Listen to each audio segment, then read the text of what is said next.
राम मंदिर के निर्माण में ऐसा क्या मिला जिसकी इतनी ज्यादा चर्चा हो रही है। जब नासा के वैज्ञानिकों को इन चीजों के बारे में पता चला तो वह भी हैरान रह गए। और सबसे बड़ी बात कि जब आपको भी इसके बारे में पता चलेगा तो आपके भी होश उड़ जाएंगे। एक बात और, इस वीडियो को देखने के बाद आप भी अपने आप पर सनातनी होने पर और हिंदू होने पर गर्व ज्यादा महसूस करोगे। आखिर कई सालों के इंतजार की घड़ी खत्म हो चुकी है। राम मंदिर भी बनकर तैयार हो चुका है। लोग अब 22 जनवरी का इंतजार कर रहे हैं, क्योंकि भारत के लोगों को ही नहीं बल्कि दुनिया के लोगों को इंतजार है। लोग रामलला में स्थापित होने वाली मूर्ति को देखकर झूम उठेंगे, क्योंकि इस दिन के बाद राम मंदिर के दरवाजे हमेशा के लिए खोल दिए जाएंगे। इस मूर्ति को बनवाने के लिए देश के सबसे बड़े 3 मूर्तिकारों को बुलाया गया है, और जो भक्त इसे ऐतिहासिक पल को अपनी आँखों से देख पाएगा जीवन मरण के बंधन से मुक्त हो जाएगा। क्योंकि यह आपको पता ही होगा कि 22 जनवरी 2024 को रामलला मूर्ति की प्राण प्रतिष्ठा हो, लेकिन यह मंदिर बनकर भले ही तैयार क्यों न हो, लेकिन इसके निर्माण के समय कई ऐसे चमत्कार हुए हैं। उसे देखकर राम मंदिर की प्रतिष्ठा समेत कई लोग भी दंग रह गए। यहाँ तक इन चीजों को देखकर नासा के वैज्ञानिकों ने तो अपना सर ही पकड़ लिया, और तो और वह ऐसी गहरी सोच में पड़ गए मानो उन्हें कोई भयानक चीज को देख लिया हो। आज के इस वीडियो में हम राम मंदिर बनते वक्त हुए चमत्कारों और रहस्यमयी चीजों के बारे में आपको बताएंगे, जिसे सुनकर शायद आपको भी यकीन ना हो। लेकिन इस वीडियो को शुरू करने से पहले प्रभु श्री राम के सच्चे भक्त होने के नाते आप लोग इस वीडियो को लाइक करके चैनल को जरूर सब्सक्राइब करें और कमेंट बॉक्स में जय श्री राम अवश्य लिखें। नमस्कार दोस्तों, मेरा नाम है सौरभ और आप देख रहे हैं लाइव शेयर हिंदू। आपको बता दें, जब यहाँ राम मंदिर का निर्माण का काम चल रहा था, अब 1200 खम्भों की डिजाइन तैयार करवाई गई और अमेरिका के विशिष्ट इंजीनियरों की टीम बुलवाई गई कि वो इसका निरीक्षण करें, होने वाली हर एक कमियों को दूर कर दें और राम मंदिर की शान में 4 चांद लगा दें। लेकिन जैसे ही श्री राम के मंदिर के निर्माण के वक्त वहाँ की धरती पर खुद गया, तब उस धरती से एक ऐसी वस्तु निकली कि उसे बीबीसी देखकर सभी के होश उड़ गए, बल्कि भारत सरकार को भी हिलाकर रख दिया। इसके बाद तुरंत एक कमेटी बनाई गई और उसकी जाँच करने के लिए लगा दी गई। लेकिन उसके बाद कुछ ऐसा हुआ, वे सभी प्रभु श्री राम के भक्त बन गए। दरअसल यह बात है श्री राम मंदिर के निर्माण के समय, जब अमेरिका के थॉमस नामक एक वैज्ञानिक भारत राम मंदिर के निर्माण के दौरे पर भारत आए हुए हैं, और यहाँ आकर उन्होंने देखा कि श्री राम मंदिर का निर्माण का कार्य काफी चल रहा है। जिसके बाद उन्होंने अपना काम फिर से करना शुरू कर दिया और अपना काम करना शुरू कर दिया। अपने काम करने के दौरान जैसे ही उनकी नजर मंदिर के परिसर की तरफ गई तो उन्हें एक ऐसी जगह दिखी जहाँ पर धरती नरम पड़ी हुई थी। देखने में वह धरती वहाँ की जगह से कुछ अलग ही दिख रही थी। थॉमस को अपनी अंतरात्मा से कुछ अलग ही प्रेरणा मिलने लगी और तुरंत थॉमस ने अपने मजदूरों को वहाँ की खुदाई करने के लिए बोल दिया। एक बार तो वहाँ के मजदूर भी हैरान हो गए कि ऐसी जगह की खुदाई क्यों करवा रहे हैं, लेकिन मजदूरों को उनका ऑन ऑर्डर मानना ही उनका काम था, इसलिए उन्होंने बिना सवाल किए खुदाई शुरू कर दी। जैसे ही वहाँ पर खुदाई शुरू हुई तो कुछ देर बाद धरती से पानी का प्रवाह शुरू हो गया। उस बहते हुए पानी को देखकर खुदाई करने वाले मजदूर भी परेशान हो गए, क्योंकि पानी के अंदर खुदाई करना मुश्किल ही नामुमकिन है। लेकिन जब इस पानी का सर्वेक्षण किया गया तो पता चला कि यह पानी पास ही बह रही सरयू नदी का पानी है। वो लोग यह समझ नहीं पाए कि ये माता सरयू का आशीर्वाद है कि वह खुद राम मंदिर के निर्माण में सहयोग कर रही हैं। इस पानी ने तो सभी वैज्ञानिकों को एक गहरी सोच दे दिया। वह लोग यह सब सोचने लग गए कि अगर ऐसे ही पानी निकलता रहा तो यहाँ एक भव्य मंदिर का निर्माण कैसे हो पाएगा, क्योंकि एक पानी वाली सतह पर मजबूत मंदिर बनवाना कोई हंसी का खेल नहीं है। उस समय सभी के दिमाग में एक ही बात चल रही थी कि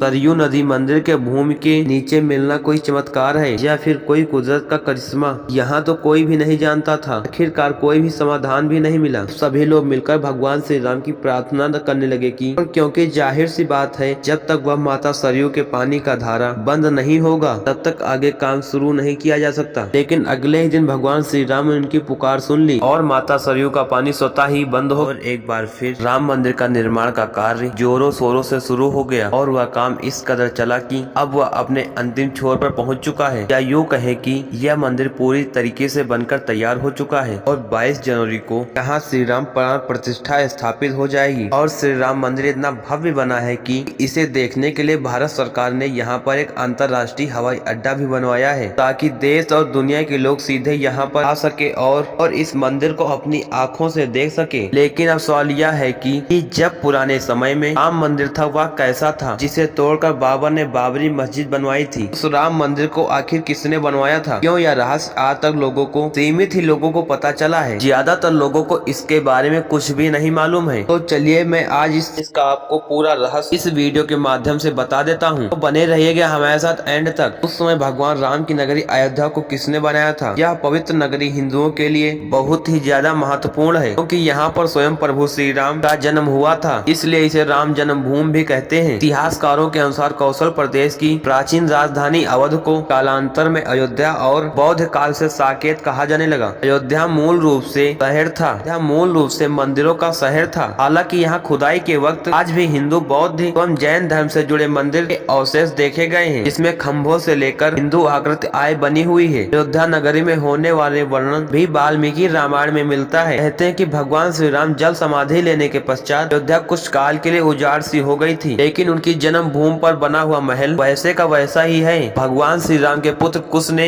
एक बार फिर पुण्य राजधानी अयोध्या का पुनः निर्माण करवाया। इस निर्माण के बाद सूर्यवंश की अगली 44 पीढ़ियों तक का अस्तित्व आखिरी राजा महाराजा बृहद तक अपने चरम पर रहा है। और कौशल राज बृहद बल मृत्यु महाभारत के युद्ध में अभिमन्यु के हाथों हुई थी। महाभारत के युद्ध के बाद अयोध्या उजाड़ सी हो गई थी, मगर श्री राम की जन्मभूमि का अस्तित्व फिर भी बना रहा है। इसके बाद यह उल्लेख मिलता है कि ईसा के लगभग 100 वर्ष पूर्व उज्जैन के चक्रवर्ती सम्राट विक्रमादित्य एक आखेट करते करते अयोध्या पहुंच गए। कान होने के कारण अयोध्या में सरयू नदी के किनारे एक आम के वृक्ष के नीचे अपनी सेना सहित आराम करने लगे। उस समय यहाँ पर घना जंगल हो चला था, कोई बनावट भी यहाँ नहीं थी। महाराज विक्रमादित्य को इस भूमि पर कुछ चमत्कार दिखाई देने लगे। तब उन्होंने इस पर खोज की और पास के योगी संतों की कृपा से उन्हें ज्ञात हुआ कि यह श्री राम की अवध भूमि है। उन संतों के निर्देश से सम्राट ने यहाँ पर एक भव्य मंदिर, साथ साथ कूप, सरोवर, महल आदि बनवाए कहते थे। उन्होंने श्री राम की जन्म भूमि पर काले रंग के छोटी पत्थर वाले 84 खम्भों का विशाल मंदिर का निर्माण करवाया था। इस मंदिर की भव्यता देखते ही बनती थी। राजा विक्रमादित्य के बाद राजाओं ने समय समय पर इस मंदिर की देखरेख की। इन्हीं में से एक शुंग वंश के प्रथम शासक पुण्यमित्र संघ ने भी शुंग के भी मंदिर का जीर्ण उद्धार करवाया था। पुण्यमित्र एक शिलालेख अयोध्या से प्राप्त हुआ, जिसमें उसे सेनापति भी कहा गया है था। उसके द्वारा 2 अश्वमेध यज्ञ किए जाने का वर्णन है। अनेक अभिलेखों से ज्ञात होता है कि गुप्त वंशी चंद्रगुप्त तृतीय के समय और तत्पश्चात काफी समय तक अयोध्या गुप्त साम्राज्य की राजधानी थी। गुप्त कालीन महाकवि कालिदास ने अयोध्या का रघुवंश में कई बार उल्लेख किया है। इतिहासकारों के अनुसार 600 ईसा पूर्व अयोध्या में एक महत्वपूर्ण व्यापार केंद्र था। इस स्थान को अंतर्राष्ट्रीय पहचान 5वीं शताब्दी में ईसा के दौरान मिली थी, जबकि यह एक प्रमुख बौद्ध केंद्र के रूप में विकसित हुआ था और इसका नाम साकेत था। कहते हैं कि चीनी भिक्षु हयान ने यहाँ देखा कि कई बौद्ध मठों का रिकॉर्ड रखा हुआ है। यहाँ पर 7वीं शताब्दी में यात्री नक्सांग आया था। के अनुसार यहाँ 20 बौद्ध मंदिर थे तथा 3000 भिक्षु रहते थे और यहाँ हिंदुओं का एक प्रमुख और भव्य मंदिर भी था, जहाँ पर हजारों की संख्या में लोग दर्शन करने के लिए आते थे। इसके बाद ईसा की 11वीं शताब्दी में नौज नरेश जयचंद आया तो उसने मंदिर पर सम्राट जिसके प्रशासित शिलालेख को उखाड़ कर नाम लिखवा दिया। पानीपत के युद्ध के बाद जयचंद का भी अंत हो गया। इसके बाद भारतवर्ष पर आक्रांताओं का भी आक्रमण बढ़ गया। आक्रमणकारियों ने काशी के मनुष्य के साथ ही अयोध्या में लूटपाट की और पुजारियों की हत्या कर मूर्तियों को तोड़ने का क्रम जारी रखा, लेकिन 14वीं सदी तक वे अयोध्या के राम मंदिर को तोड़ने में सफल नहीं हो पाए। विभिन्न आक्रमणों के बाद भी झंझावत को झेलते हुए श्री राम की जन्मभूमि पर बना भव्य मंदिर 14वीं सदी तक बचा रहा और कहते हैं कि सिकंदर लोधी के शासन काल के समय यह मंदिर मौजूद था। 14वीं शताब्दी ने हिंदुस्तान पर मुगलों का अधिकार हो गया और उसके बाद ही श्री राम के जन्मभूमि एवं अयोध्या को नष्ट करने के लिए कई अभियान चलाए गए। अनंत 1527 से 28 में इस भव्य मंदिर को तोड़ दिया गया और इसकी जगह पर बाबरी ढांचा खड़ा किया गया। कहते हैं कि मुगल